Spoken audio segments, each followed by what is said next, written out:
Good afternoon, everybody. Big Mike back here with you once again. Welcome back to Big Mike Talks, where today I'm going to be talking about the week that was in pro wrestling. That's Monday Night Raw, although there's going to be a chunk of it missing, so stay tuned for that. NWA Power and AEW Dynamite. Definitely an interesting mix of shows. So we'll get into it with Monday Night Raw, starting off with a Psycho Sid tribute. Not the full video, just like a little picture, date of birth and death date. Which then that leads into a Judgment Day promo, pretty much saying what they've been saying for a while. Gonna remind everyone what Judgment Day is about. And where about this, they show footage of them beating up Rhea and Priest last week. Saying, Rhea, Priest, this beating was a long time coming. And obviously, we're not the bad guys. You are. You two betrayed the Judgment Day and got what you deserved. But you're going to be thanking me now, as at Bash in Berlin, when we have you beat, we're going to realize Dom and I will always be on top. Then Dom tries to say, Liv does things for me that Rhea never has. Help me beat my deadbeat dad. And with Liv's support, I'm going to enter myself into the Intercontinental title tournament and win the whole dang thing. Usual Judgment Day stuff, but out comes someone a bit unexpected. It's the LWO. That's Rey Mysterio, Dragon Lee, who has been absent for a while, Cruz Del Toro, and Joaquin Wilde. And Rey gets on the microphone first, said, have you looked in your mirror? You're a lost soul. At least with Rhea, at least one of you had a set. Someone needs to put you in your place.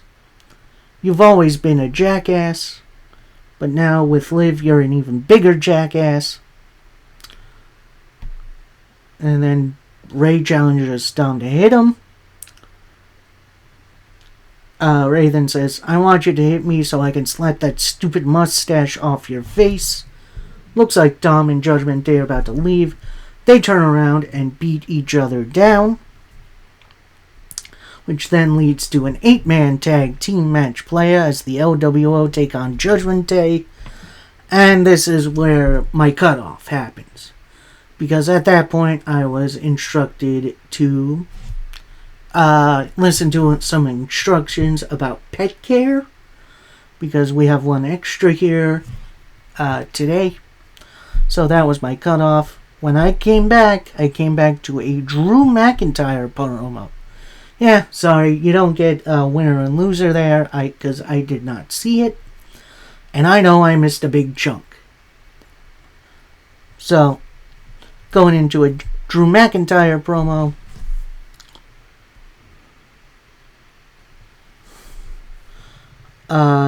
He says, keep on chanting for Punk. I know his whole routine. He's going to talk about himself and say, I'm going to sit on my ass while he does all the work. Going to tell a sappy story about a fan. Then he sits cross-legged like Punk did during the pipe bomb and says, do I have your attention now? Pretty much the, stamp on the pipe bomb promo. Saying, he continues, do what I always do. I tell the truth. Punk is scared of Drew McIntyre.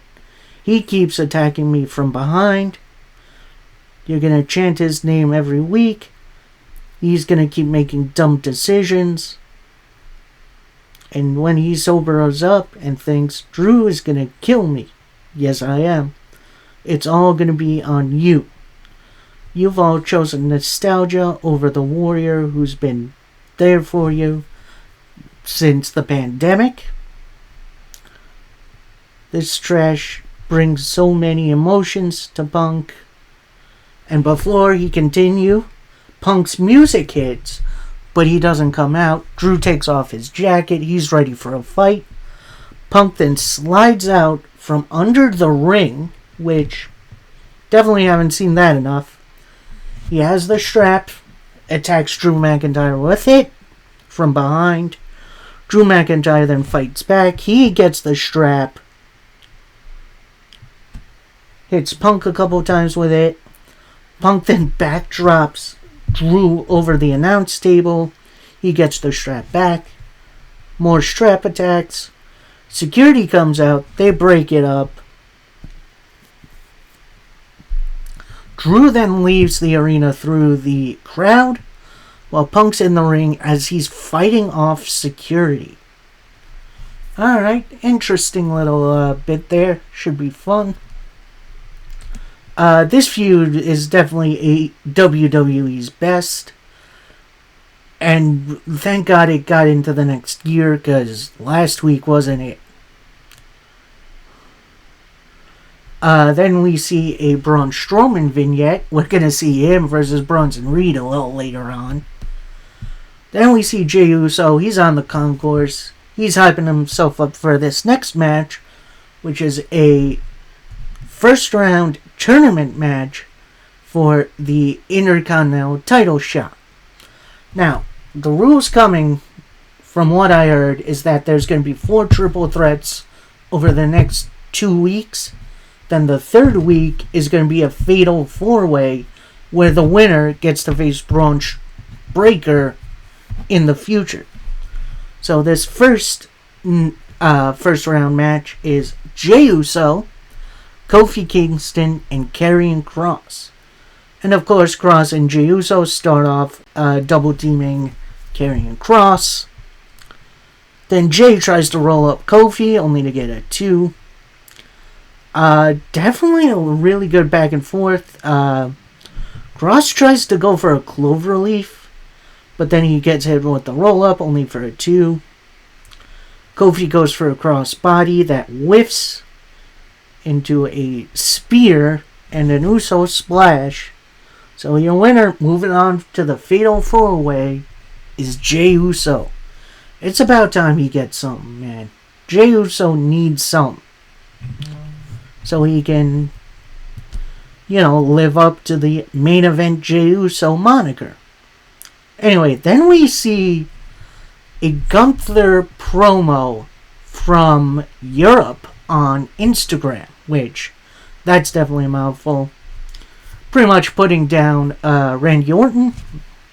This brings Randy Orton out for an in-ring promo, saying, almost the entirety of my career, I've listened to the voices in my head. Now I'm listening to your voices. And you guys singing to my music means the absolute world to me. It only took about 16 years. Yeah, sorry, Randy.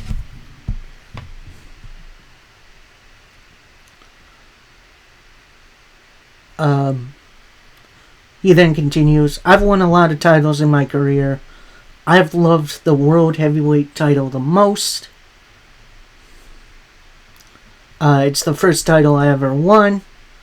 I was given the honor to unify both the World and the WWE titles.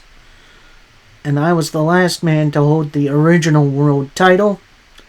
Now that the World title is reborn, I wasn't here for its original run. I was recovering from spinal surgery. I completely forgot he had that. Dang. And now I get back to the World title, and on Saturday I get my opportunity. It's a new title. It's a new legacy. I am stepping into enemy territory. I'm facing a living legend over there. But his head is shoved so far up his own ass, he doesn't see me coming. I grew up all in front of you guys. You watched me grow up, learn from my mistakes.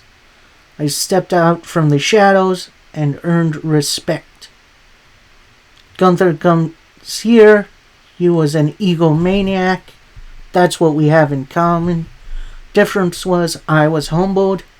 Gunther has not yet been put in his place, and that is what I intend to do at Bash in Berlin. He talked about my family. Well, you are tougher than me. I'm going to beat you and take your title using the 3 most dangerous words in WWE: RKO. And yeah, that was a really good promo by Randy Orton. Made me kind of believe he can win this, but let's face it, Gunther's probably retaining. And yeah, that's going to be very, very interesting little matchup. We then get Alba Fire and Isla Dawn, kind of backstage-ish promo, where they say everyone's talking up Jade and Bianca as this unstoppable force. Well, then why do we have these, the tag team titles? At Clash in the Castle, everyone said we had no chance, but look what happened. And at Bash in Berlin, we're going to expose Jade and Bianca and still be your tag team champions. Nice try, trying to keep fire on this feud. I dig it. We'll see what happens. And we get this Meat Mountain match as it's Braun Strowman versus Bronson Reed. And while this was not a technical masterpiece, these were 2 heavy hitters throwing bombs. Like, they were throwing their best stuff at each other. So at one point, Bronson Reed gets knocked off the apron, and then he's like, waves it off. He goes up the ramp. Strowman follows him. And then tosses him into the screen. It's a big old, misses on a big old splash. Then Reed leaves the stage, goes through a gorilla position, and then on the other side, when he's in the real backstage area, grabs a trash can, and then Strowman comes through and just chucks it at him. They continue to brawl, including Strowman throwing Reed into a table. Then security tries to get in. That goes absolutely nowhere. And then they fight into the parking lot, which, that's definitely interesting. They toss each other into cars for a little bit, into an equipment box. Then Strowman gets chucked on top of a car. Then Reed climbs up onto this little ledge that's right over it. It's a big old tsunami on top of Strowman through the top of the car. And you see electricity sparks. You see the engine start smoking. Like, god dang, that was... While I'm a little disappointed in the finish of the match, this adds way more fire to this rivalry. This is going to get interesting, man. So, yeah, definitely a little something different for the super heavyweights. Next up is the second of 2 this week triple threats in the number 1 contenders Intercontinental title tournament, as we have The Miz, Pete Dunne, and Xavier Woods, who, unlike Kofi, is wearing all black. And if you know that, if you know the New Day's aesthetic, they're all colorful and, happy. Woods, on his entrance, was like, he was kind of mean-mugging a little. But this match exceeded expectations. Like, everyone's like, oh, Miz, what's he doing in here? He kept up and then some in this match. Like, I'm going to give The Miz a whole lot of credit. This was great. Everyone played their part really well. Everyone It was a really, really good match. It was also kind of quick, but it was also really, like, snappy, if that makes any sense. One point, Miz hits Pete Dunne with the super kick. Woods goes for the limit break elbow. That only gets a 2 count. Miz then chucks Xavier Woods to the outside. Pete Dunne with the bitter end to pick up the win and move on. So yeah, Jey Uso and Pete Dunne in the 4-way so far. We're going to see what happens in the next couple of weeks. That's going to be fun. Then we go backstage for an interview with the Intercontinental Champion, Braun Breaker. He congratulates the 2 winners. Then he heard that Jay name-dropped me. Never been a family member of yours that beat a family member of mine? That's some interesting history. And I guess that's right, because the Steiners probably beat the Islanders all over the place. Then Braun continues, whoever wins, the worst is yet to come. So definitely going to be an interesting thing to see. Then we get a Chad Gable backstage promo. He's working out with the rest of American Made. Calls Uncle Howdy a false prophet. Ooh. You hide behind the mask. But end of the day, I know what you really are. You're just an ordinary guy dealing with someone that isn't. And you're going to find out that I'm American Made. Doesn't really make the most sense, but I get the message. Because that main event, let me tell you. Then we get a backstage promo from the Terror Twins. That is Damian Priest and Rhea Ripley. Pretty much say, we heard your explanation, and you think, and we heard why you betrayed us. Yes, we are the bad guys, but you made us the villains. We're gonna make you famous. We are the most destructive force in WWE. And the Terror Twins will wreck shop. And at multiple points, you had both Priest and Rhea saying some stuff in Spanish that I apologize, I do not understand. But hearing Rhea trying Spanish for the first time, that's interesting. Then we get the full Psycho Sid tribute video, which was very nice. Then we roll on to Raw's main event, as we got Chad Gable taking on Uncle Howdy in Uncle Howdy / Bo Dallas's first match in about 17 years or so. It was something weird like that. And honestly, it definitely shows he's been putting some work in. Because this was honestly one of his best matches. Like, really, really good back and forth. One point we see Gable hit an Olympic slam on Uncle Howdy.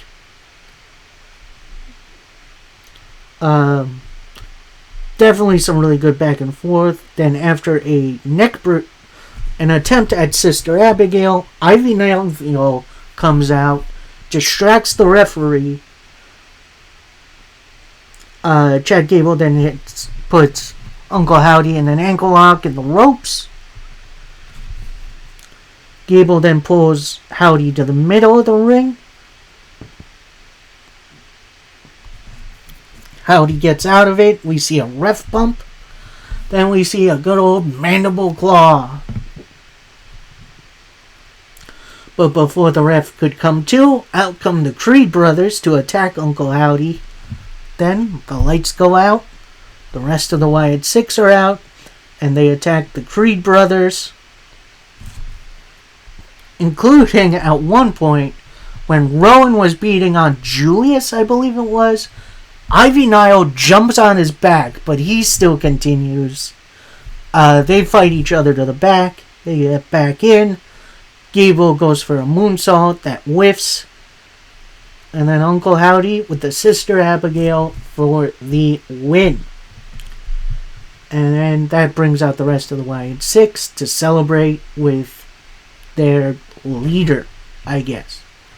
So, yeah, definitely a very, very interesting episode of Raw.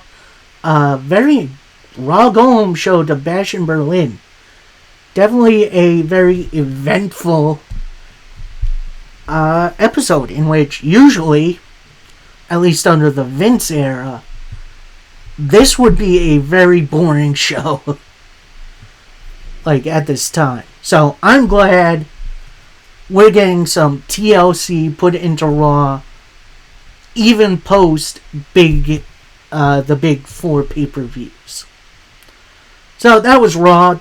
Sorry I missed a lot, but there was something important I had to take care of. But from what I saw, it was a pretty darn good episode of Raw.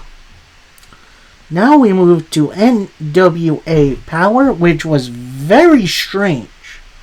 Like, the matches themselves were good, but I'll explain in like a couple minutes, because it's weird. So then we start off with the hype video that we saw from last week from Tiffany Nieves, Reka Tahaka, and the Page Sisters, which was, exactly what I said was going to happen. That they used that hype video at the end of Power last week to introduce it this week. I feel like they could have held off. Now we've seen it twice. Anyway, we start off with a mixed tag team match playa, as we have Looks That Kill. That's Brian Idol and Natalia Markova taking on Taylor Rising and AJ Kazana. And this match was a lot of fun. Definitely teasing some real intergender wrestling, but then AJ tags in Taylor. Taylor Rising and Markova definitely have some good chemistry. They were tag partners at one point, so that's cool. Then Markova hits a beautiful disaster kick and the DDT to pick up the win for her team. So, yeah, we'll see if they're going to get a future tag title shot in the near future. Then we get a Southern Six backstage promo calling themselves the greatest group in wrestling. We're going to dominate back to the territories. We run NWA and pro wrestling. What old is new again. And if we're going to heat up the territories. Alright, nice fresh little promo from the Southern Six. Can't wait to see what they do for back to the territories. Then we get the first of a couple replay promos. So we have Magic J. Dumas and the kids interview from I want to say this was 2-3 weeks ago.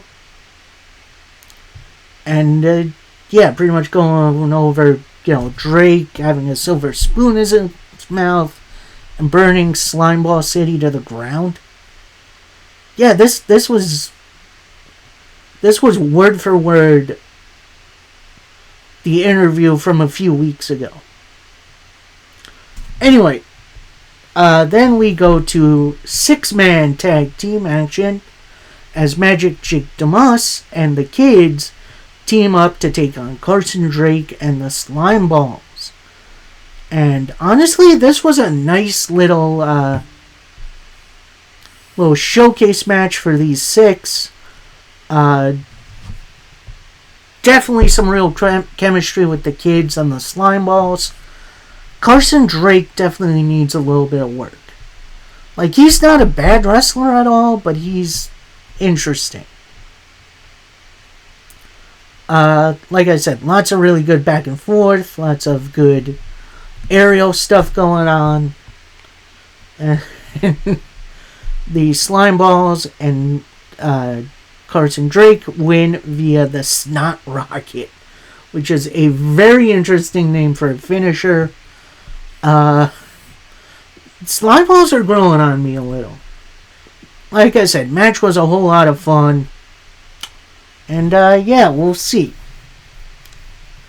Now, I'm not 100% sure if this was a replay promo, but you have BFT promo being led by, of course, Aaron Stevens, saying, we got another big tag title defense coming up at Back to the Territories.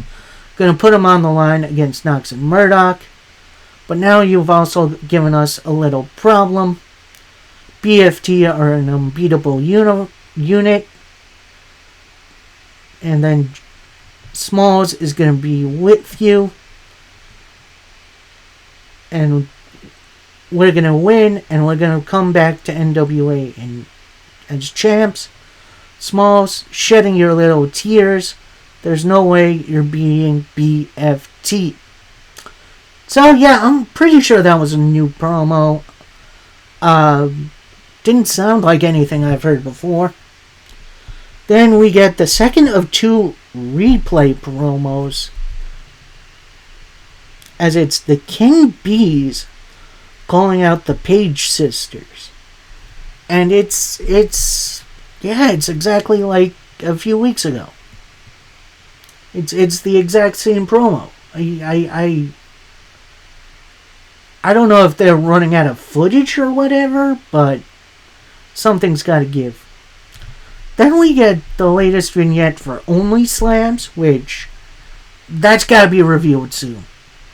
I can't take any more edging. Let me react to who this is. Then we get this little interesting match, as it's Ella Envy taking on Missa Kate.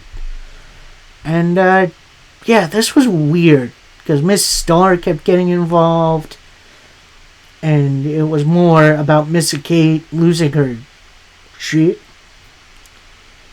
Eventually, while Missa Kate was going for some attacks, Miss Star grabs her by the leg, and then, Ella Envy comes up, hits pretty much a Sister Abigail to pick up the win. Then we have a little Kenzie Page vignette talking about her upcoming match, which is right here, right now, as we are in the main event for Power, as it's Tiffany Nieves and Reka Tahaka taking on the Page Sisters. And I'm going to say this match was really, really good. Really nice back and forth. A lot of submission moves going for it. One point, Reka Tahaka goes for a big old Samoan drop that gets countered into a handful of hair. And Kylie comes in and just runs house for a little bit. Tiffany comes in, hits a big old sidewalk slam for only a 2 count. Then Reka comes back in. Kylie goes for a crossbody that gets caught into a backbreaker. Then as Kylie is going for the tag on Kenzie, Tiffany pulls her off the apron, misses the tag. Reka with some head smashes. Then Kenzie picks up her NWA Women's title belt, goes for a belt attack, but the ref stops her in her tracks. And Kylie hits the Code Kylie for the win. A bit of abrupt ending. It definitely felt like they definitely got to second gear at least, but that's when this match kind of stalled out. Match itself was fine, but the finish, I don't know, finish was just way too abrupt. I feel like something more could have happened. I don't know, that's just me. Like I said, NWA was weird this week. A lot of repeat promos / interviews. Some dang good wrestling. And, yeah, everything felt like it was building towards something, which is always good. And we finish up our week with AEW Dynamite. We first have a recap of All In, which was a lot of fun to watch. Then we have Jon Moxley making his return Tony Schiavone's in. And Moxley answers, I've been doing a lot of thinking lately. I'm looking for a man that isn't here. This man isn't like me. This conversation has been long overdue. Darby Allin, it's been a long time. We need to have a talk. So then Mox starts to walk away. Tony tries to keep the show moving along. Moxley then turns around, gets back in the ring, says to Tony, look, it's something you guys need to get your head around. This is not your company anymore. Which, to me, signals a potential invasion story with the head being Shane McMahon. Which, I'm going to say this right now. I do not need Shane McMahon in AEW. And another retry at the invasion story. I don't know. I don't need this. Do I see the vision in Tony Khan's head? Yes. But I don't know. I don't need Shane McMahon in AEW. Anyway, so then we cut to backstage. It is a conglomeration and Hook interview with Mark Briscoe taking the lead, saying, you know, you're right about one thing. A lot of going on here in AEW.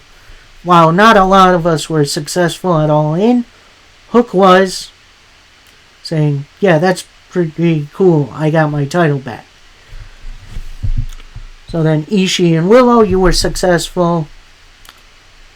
Then Willow picks her stipulation for All Out, and she against Chris Statlander. It's going to be a street fight. And then Mark Briscoe leads Ishii and the rest off to go kick some ass. We start off with this. I don't even want to call it a hoss fight, but it was a fight. It's Tomohiro Ishii taking on Hangman Adam Page. And these two felt like they wanted to just kill each other. Like, I don't know what beef these two had with one another, but they're letting it out. And a lot of good back and forth, including a DDT on the apron to Ishii, which, that was cool. Lots of clotheslines back and forth. Ishii at one point goes for the Deadeye, but that gets blocked into a brainbuster.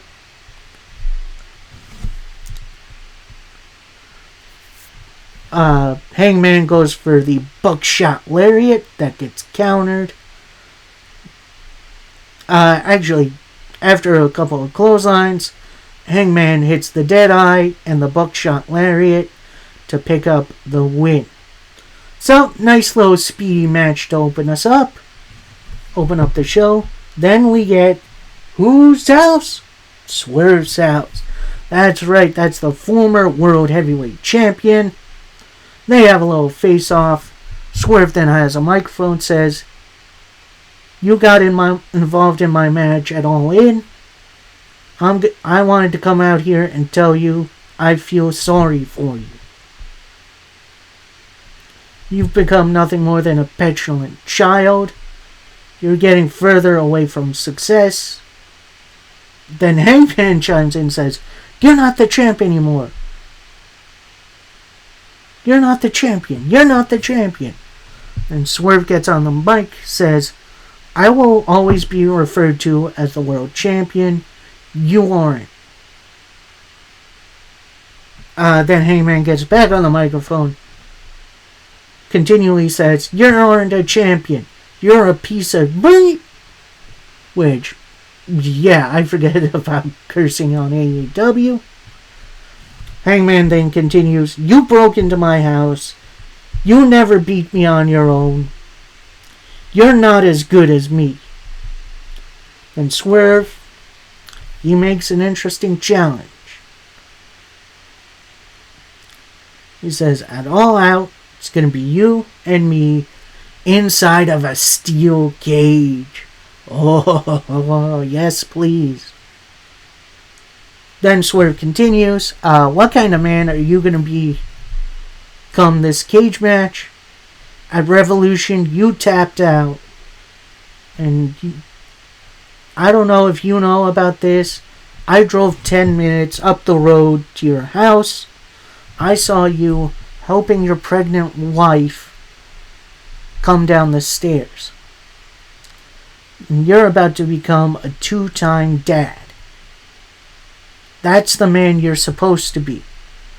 But you're too focused on being the best. I was focused on being the best in AEW. That will happen again. You're so focused on me. Hey, remember, I challenged you to remind the world what cowboy shit is all about. In the cage, what kind of man are you gonna be? And then Hangman just leaves. Oh, God, I am so glad we got back to Hangman versus Swerve. Their feud was out of this world.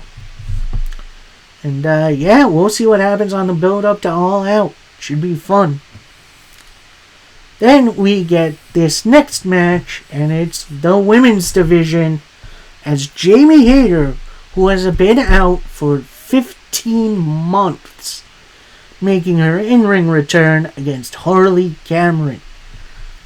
And to see how good Harley Cameron has become, it gets me every time.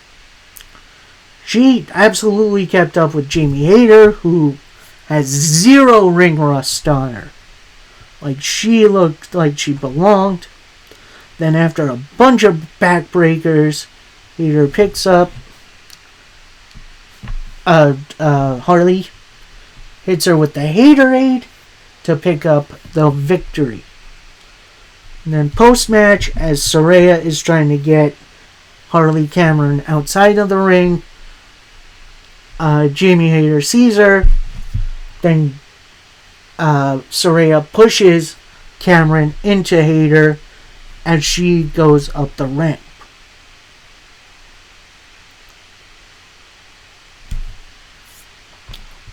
So, yeah, this is definitely going to be an interesting little feud. Let's see Hayter get her hands on Saraya.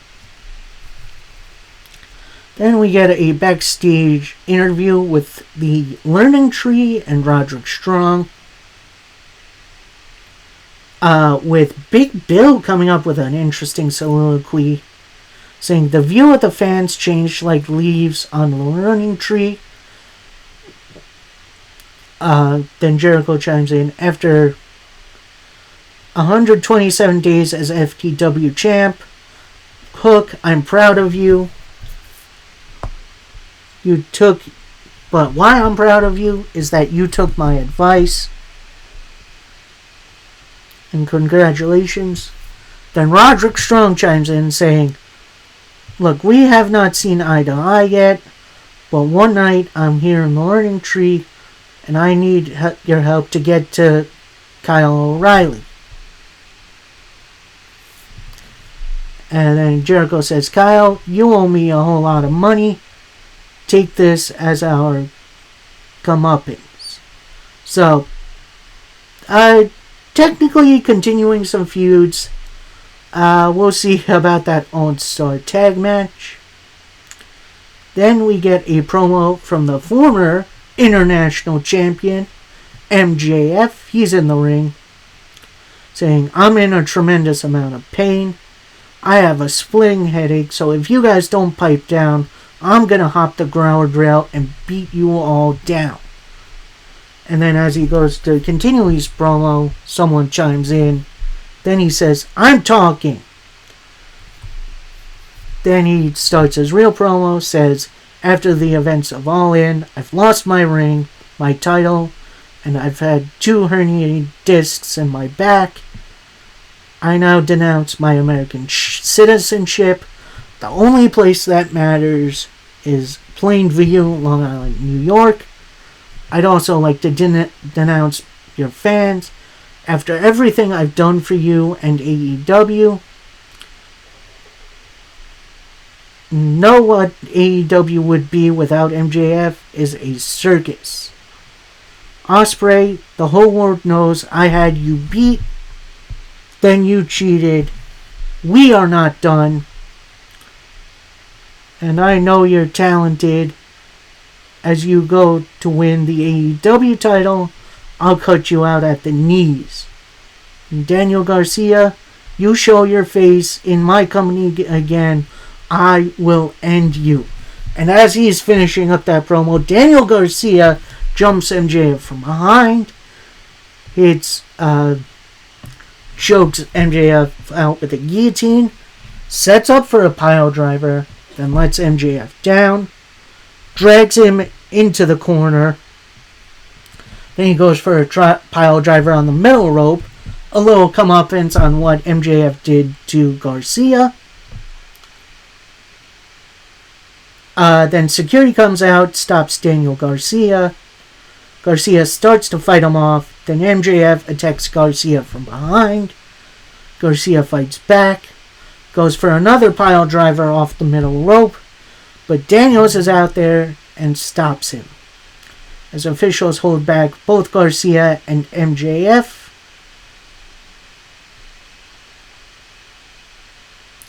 Then Garcia, who's in the ring, gets on the microphone and says, "You thought it'd be that easy, Max? Looking for your ring? I pawned it off so I can get to Wembley." And you thought All In was bad? Having your mom watch you taken out on a stretcher, that's bad. MJF, I don't want to just beat you in a match. I want to end your life. You've been my obsession now.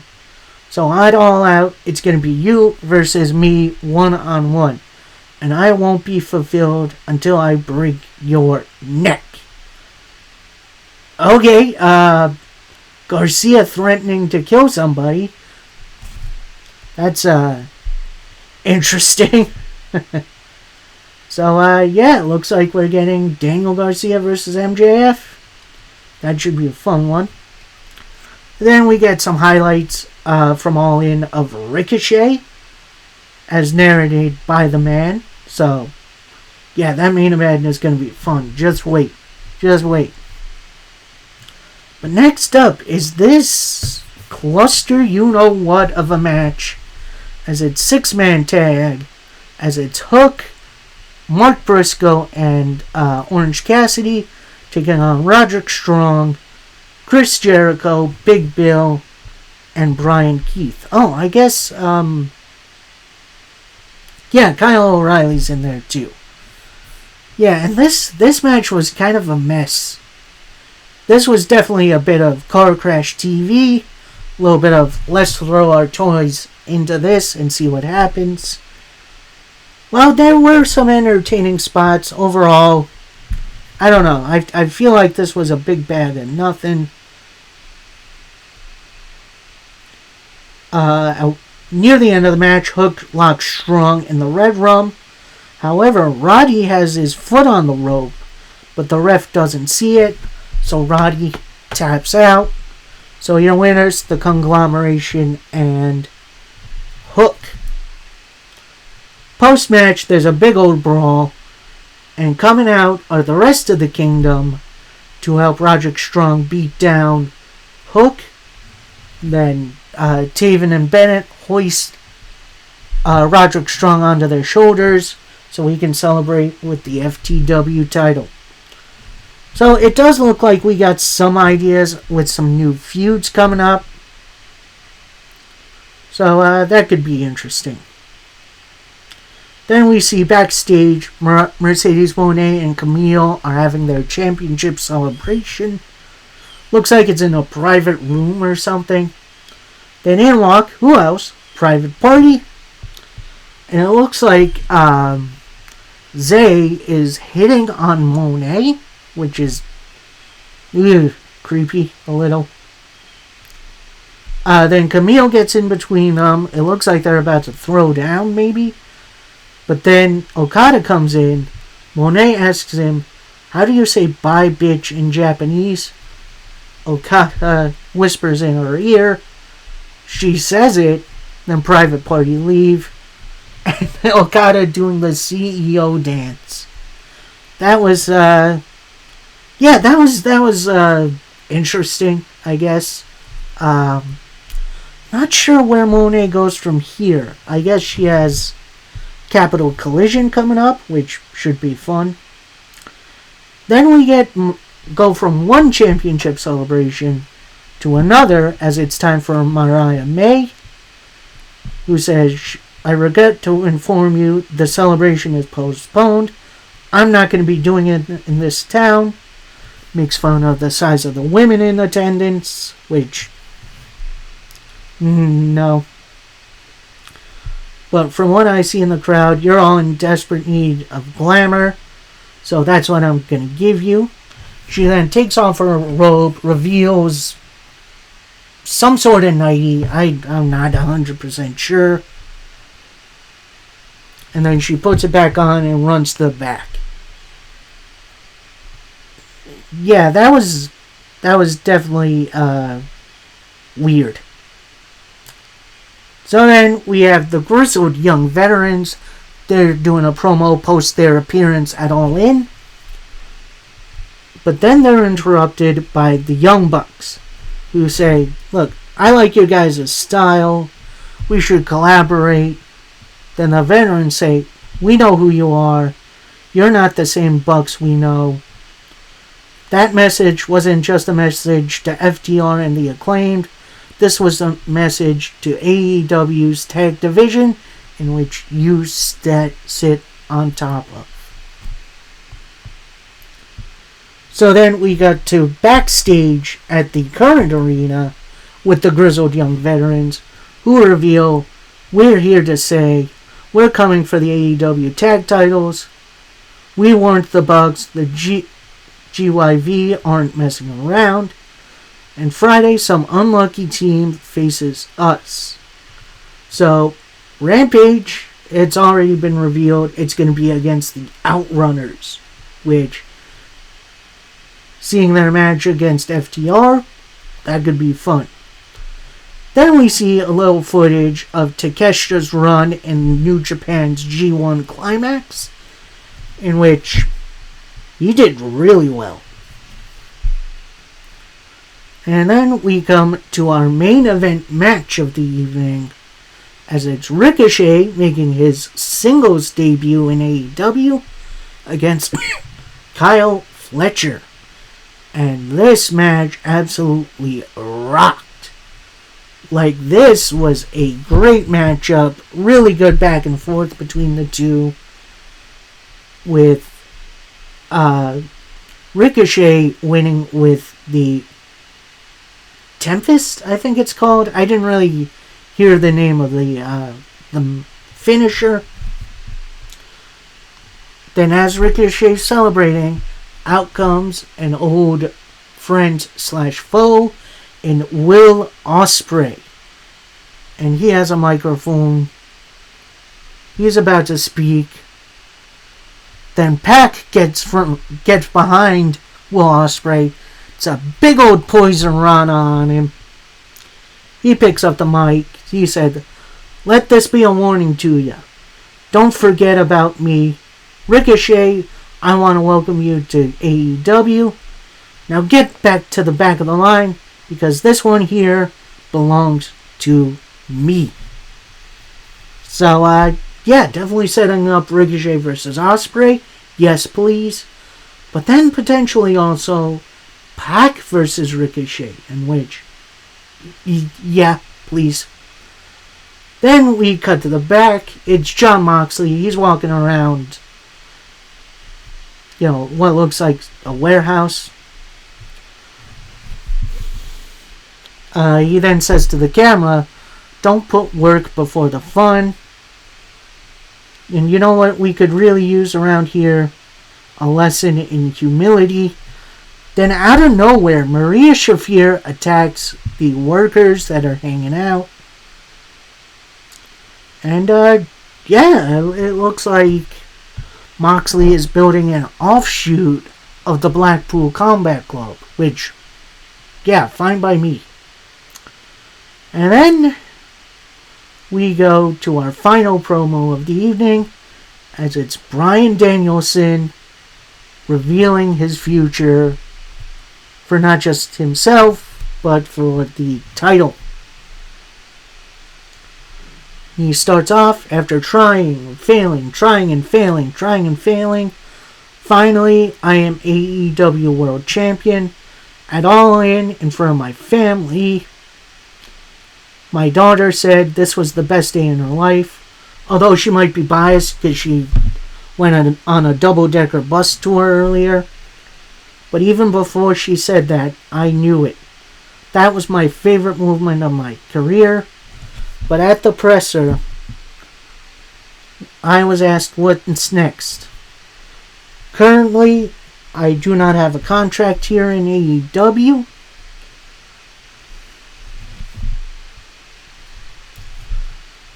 And I am going to need back surgery sooner rather than later. My family is ready for me to be home. And I've had a lot of thinking to do since Sunday. I want to thank you people who have started this place. AEW is absolutely awesome. I love wrestling in my life. AEW has made pro wrestling better and my life better. And think back to everyone. But it's time for me to go home. But not just yet. Low swerve to Danielson. I will not retire as world champion. I'm going to fight for the title as much as I can. And I got a lot of heads to kick in. And we got a young, hungry locker room here. So step up. First come, first serve. So then on the Titantron, it's revealed Jack Perry. And he says, I know your future. I know mine. I built my future, and the only time we wrestled, I beat you. My future is to be AEW World Champion. My future and AEW's is one and the same. And as the Tron shuts down, Jack Perry appears behind Danielson, attacks him from behind. It's a big old running knee. And as the show ends, with Jack Perry holding both the TNT and AEW World titles over Bryan. Holy heck. That was a really, really good show. Oh. And I know there's a little bit of discord out there about, why is it Jack Perry? Perry has done such a good job since he's been back. Am I fully excited about this matchup? Kinda not really. But you gotta know it's gonna be awesome. And let's face it, I don't think Danielson's losing the title to Jack Perry. So, yeah, a lot to look forward to. It's definitely interesting to be a wrestling fan now. And, yeah, that is it from me for this week. I hope you all enjoyed. Reason why I'm not doing this video tomorrow is because I'm having a little travel day. I should be back on Monday, which means I am missing Bash in Berlin. But I will watch it at some point next week and then also review it.